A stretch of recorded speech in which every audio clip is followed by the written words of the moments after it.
Kalau sudah alat-alat sudah cukup, nah kemudian si opak kita lepaskan dulu karena kita mau melakukan pemasangan RTT ya. Kita lepas dulu. Nah kemudian alat sudah siap ya. Boleh kita menggunakan sarung tangan steril karena nanti kita masukkan RTT itu masuk ke saluran napas. Jadi tekniknya harus steril. Pada saat kita bagging, boleh kita hanya cukup melakukan dengan menggunakan sarung tangan bersih ya. Sebelum ini kita masukkan, kita cek dulu ini posisinya di luar ya, sudah posisinya ada tempat yang sterilnya, ini masuk ke sininya, jadi tidak sembarangan karena ini kan harus steril ya. Nah ini posisinya udah seperti ini, kita sudah pakai sarung tangan steril. Nah kemudian kita cek dulu apakah si balonnya berfungsi atau tidak. Kita masukkan udara dulu. Nah ini sudah, ini berarti berfungsi ya. Kita ambil lagi karena kalau kita masukin posisinya itu mengembang akan sulit ya. Masih belum, kita ambil lagi sampai benar-benar dipastikan tidak ada udara ya. Nah setelah itu kita pasang blade dulu, pasang laryngoskop dulu ya.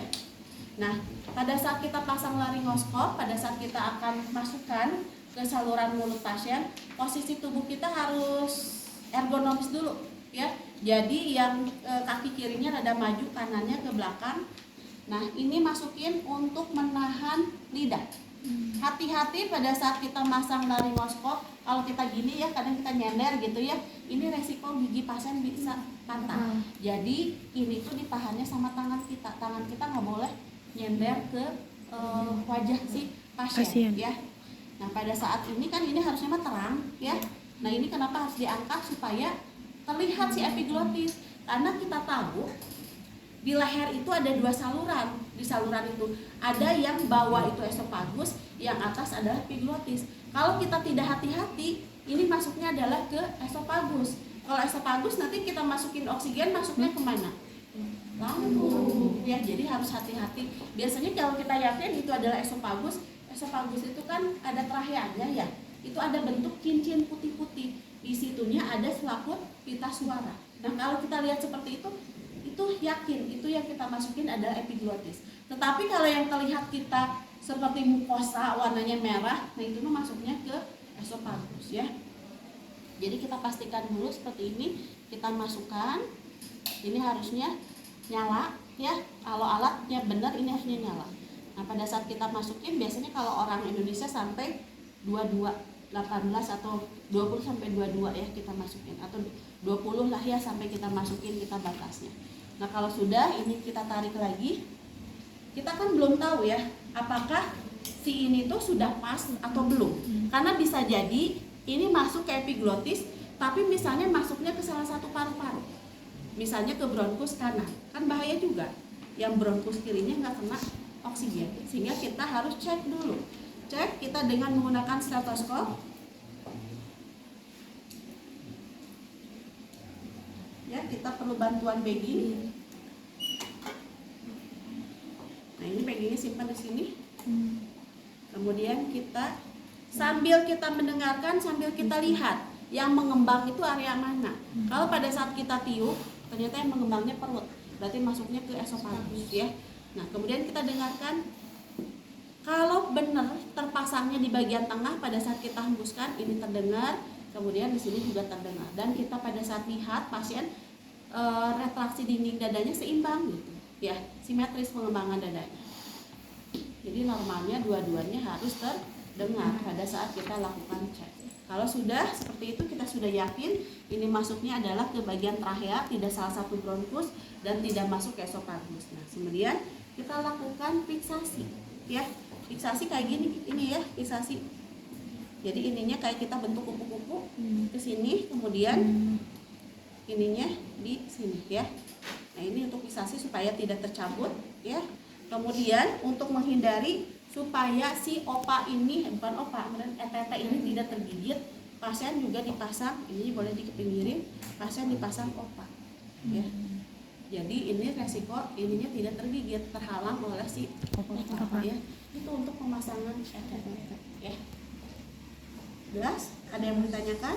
Kalau misalnya tidak dihubungkan dengan ventilator, boleh ini dihubungkannya dengan ini masker ya. Ini harusnya ada masuk ke dalam ya, ini mentok, jadi bisa dihubungkan dengan masker oksigen aliran tinggi supaya oksigen langsung masuk ke paru-paru atau dihubungkan dengan ventilator. Itu untuk pemasangan FTP.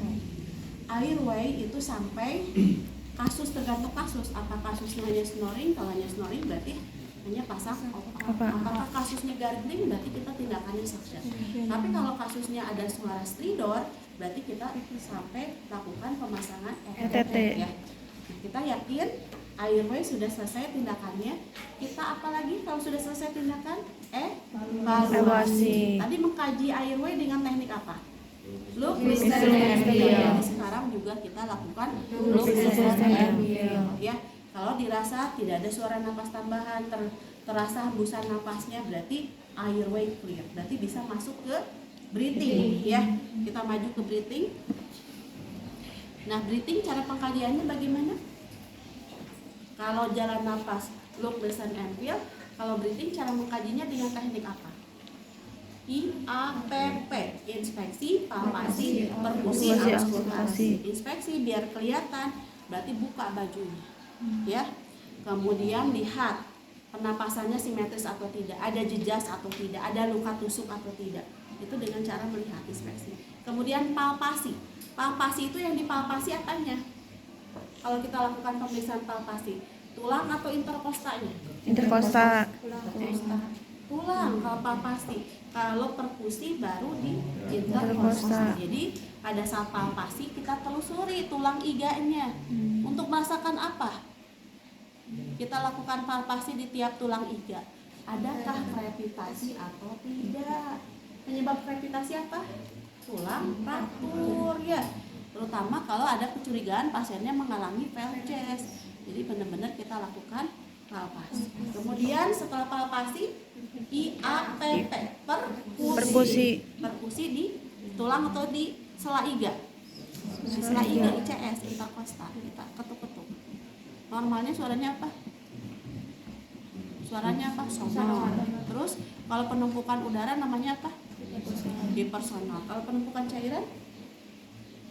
Dullness ya.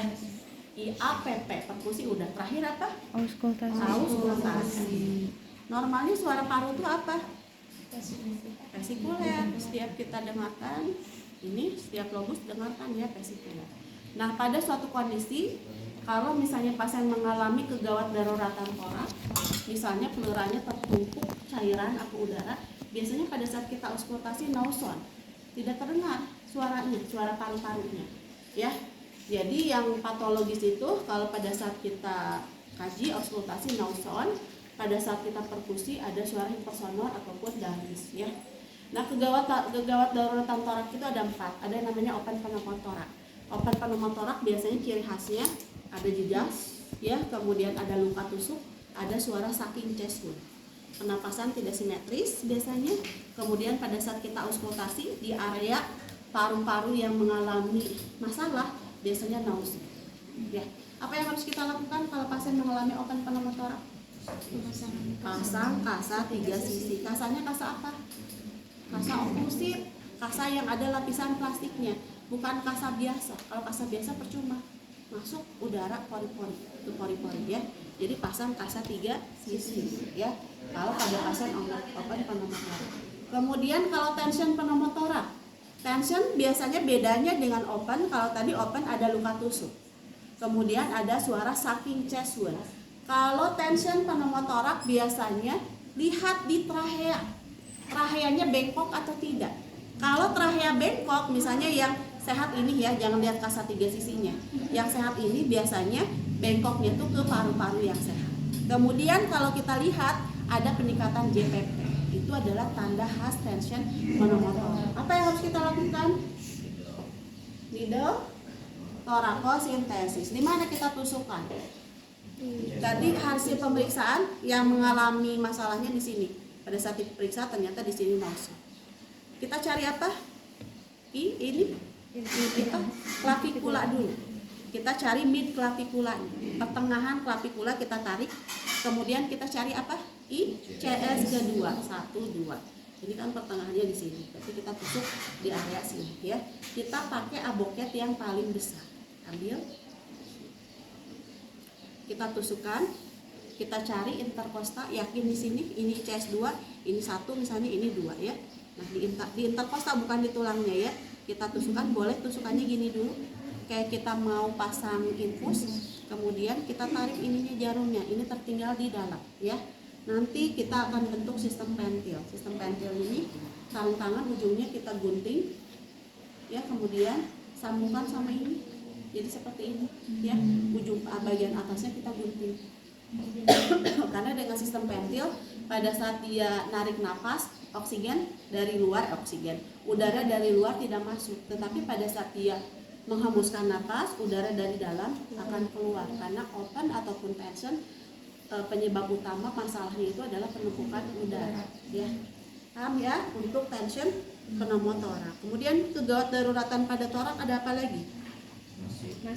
Masif hematotorak. Terus apa lagi? Fail chest ya. Nah, masif hematotorak dengan fail chest tidak ada tindakan khusus seperti ini, pasang kasa 3 sisi atau misalnya needle torakosintesis. Biasanya kalau masif hematotorak sama fail chest, tindakannya lebih ke arah tata laksana ABC. Masalah di airway, di breathing ataupun di sirkulasi ya.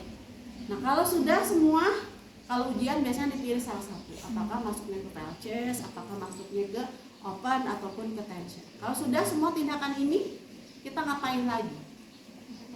Evaluasi. Pengkajian dengan teknik apa tadi? IAPP. Berarti evaluasi juga dengan IAPP. Inspeksi, palpasi, perkusi, auskultasi ya. Nah, ditambah kalau paru-paru lihat respirasi dan saturasi. Kalau respirasinya sudah stabil, saturasinya sudah di atas 95. Nah, lihat kalau kondisinya 4 tadi, kegawat daruratan, ini dirujuknya kemana? Pasien dirujuk kemana? Kalau ada open, kalau ada tension, fail chest, ke ruang OK untuk operasi. Tapi kalau misalnya tidak ada kasus ini ya, pasien kondisinya sudah stabil, pasien di mana? Ke ruang rawat. Kalau pasiennya kritis perlu pemantauan ICU. Kalau pasien meninggal jenazah. Kalau pasiennya cuma asma misalnya ya, setelah dilakukan nebu atau tindakan oksigen, dia sudah kondisinya sudah stabil, ya. Jadi proses rujukan tergantung kondisi pasiennya. Paham sampai sini? Beres untuk tindakan AB menuju. Sok biar